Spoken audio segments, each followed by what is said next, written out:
Welcome to the NBA Coast to Coast podcast, brought to you by thelines.com. Coming to you from the West Coast, Josh Lander, joined by my guy Nate Weitzer on the East Coast. And we are finishing off the work week here on a Friday night with a big slate of 10 games for you guys. We're bringing you player props in this one, so plenty to choose from. Make sure to like and subscribe to that page. We've also got a couple other videos up for you covering two of these games that we have up tonight on this big slate.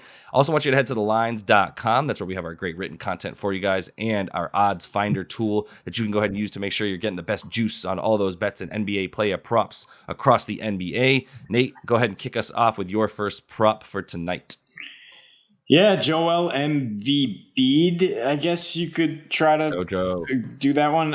But I mean, this is pretty much the worst matchup for anybody because the Bucks are the number one defensive rating, and I just don't care. Joel Embiid is so freaking good right now after apparently coming back from the flu and from the plantar fasciitis that made him look kind of sluggish earlier this season. He has just looked like a 7'3" Kobe, and he's just absolutely roasting anybody. Like Brook Lopez has some pretty good defensive numbers against him in their recent meetings, and the Bucks do as well. I don't think it's going to matter. When he can put the ball on the floor like that, there's no way Brolo is going to deal with him. And the Sixers are back home where Embiid this season's averaging 35.8 points per game, a solid 30 since the start of last season over a larger sample size. So that's his prop is 30 points, minus 105.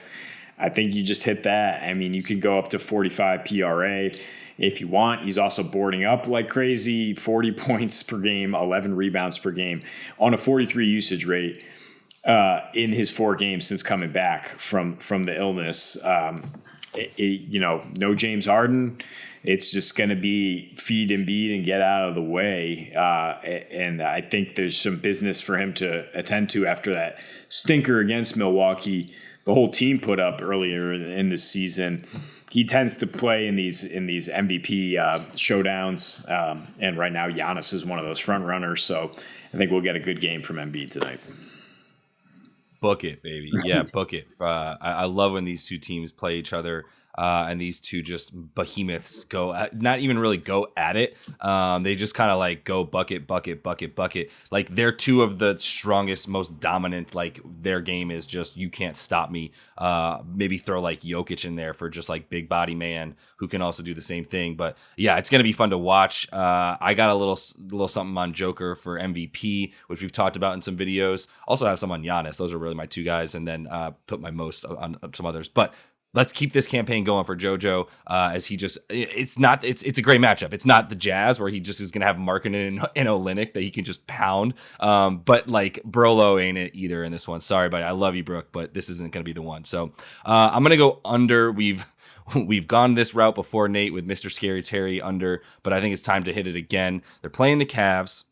And I think there's a little bit of inflation in his points at 20.5, which actually is at minus 105 on DK. As you can tell, they're like giving you some pretty good juice there, as they don't think it's that likely either. 26.5 points and assists. Also, I like adding the assists with Scary Terry, who we know loves to get his more than anything else. But I think the inflation in these stats, these props, and where they're set is they're playing the Cavs, and the Cavs, have had a bit of some offense or some defensive struggles on their recent roadie trip, and that is apparent in the fact that they do have they give up 3 points less at home per 100 possessions. But also just in terms of where they play defense really well right now, it's somewhat surprising the fact that the strength of their defense is around the rim, obviously with their two centers there, and you call Mobley a power forward maybe, but they still are allowing the 7th fewest points per game to point guards, 2nd fewest points per game to shooting guards as well. Wherever you want to put Scary Terry on the floor, the way he's working with LaMelo, also LaMelo being back. Obviously, we talked about that before, the way that his usage goes down, it keeps going down.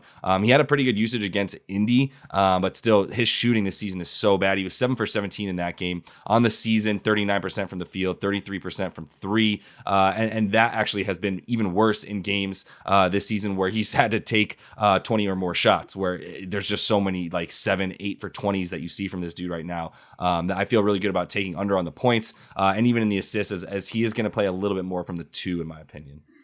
Yeah, the Cavs are a lot better than they showed the last couple weeks, and they've been a lot better than they've showed all season defensively. I mean, once they get everybody back, I still think Jarrett Allen will be out, but they're finally getting Donnie and Darius Garland on the floor together for extended minutes, and you got to think that they're going to start locking people up like they were last year. And yeah, Rozier's just an easy target right now with LaMelo out. I mean, with LaMelo back, yeah, that usage rate's either going to drop or his efficiency is going to remain poor, like it was in a much better matchup against Indiana when we hit that prop.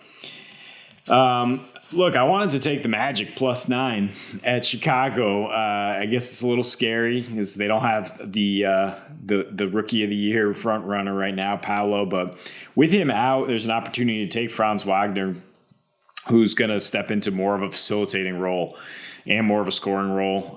Last four without Paolo, he's averaging 20 points, 5.5 boards, 4 assists. His usage rate has jumped up to 27.5%. And you can get him either 18.5 points, you get 23.5 points assists in this matchup. I like tacking on the assists. I mean, it's just 4 more rebounds for a nice, well-rounded PRA line there, but the Bulls allow the 3rd most assists per game overall, 5th most points and assists to small forwards. They've lost 5 of their last 6. They're starting to look like the Bulls of last year where they can't guard. 127 defensive rating the last 2 games.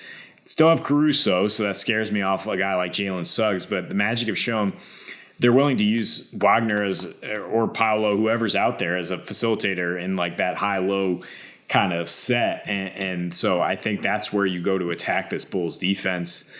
They are hitting the road here after a ridiculously long home stretch, and Franz had some better numbers. So he has better home road splits because they were just home for so long.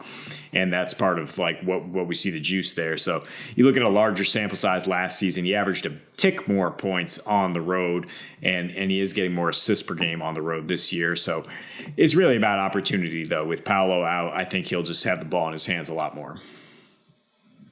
Yeah, he did. He had the ball in his hands a ton against the Timberwolves the other night as well.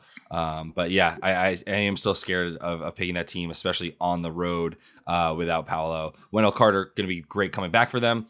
Not going to be enough, I don't think. Although, plenty of revenge narratives there after that recent trade. But let's finish things off here, Nate, with I don't know if we want to call him our guy yet, but he's hit for us plenty in Tyrese Haliburton, Halibaby.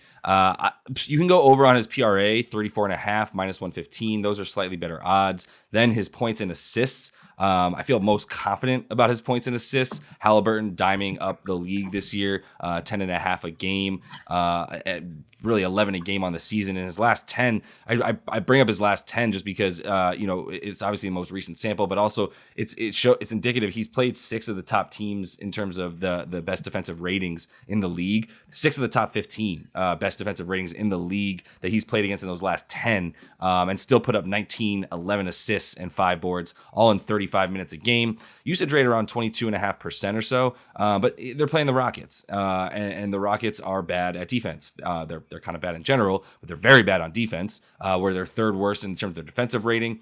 They do give up like the 7th most assists to their opponent. They give up the most assists per game to point guards specifically. They also give up like 26 points a game to opposing point guards. So I'm not expecting Jalen Green or KPJ or anyone like that to start playing defense anytime soon for this team. Eric Gordon, whomever you're throwing out there for those guards, just really, not this Eric Gordon anyway.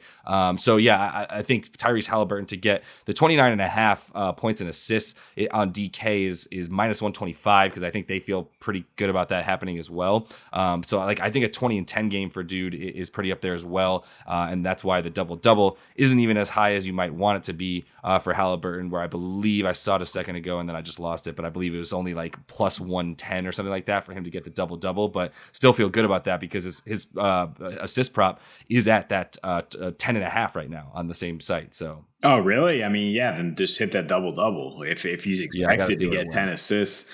I know, I got to see where it went. Yeah, no, I mean, it's probably pretty close to even money. But I think that's where you go with the points and assists. I would hesitate to throw in the rebounds, but then I think about the fact that Houston runs and guns and misses a ton of shots. So there probably should be enough opportunities there. for him to get some buckets, so some boards as well as those buckets.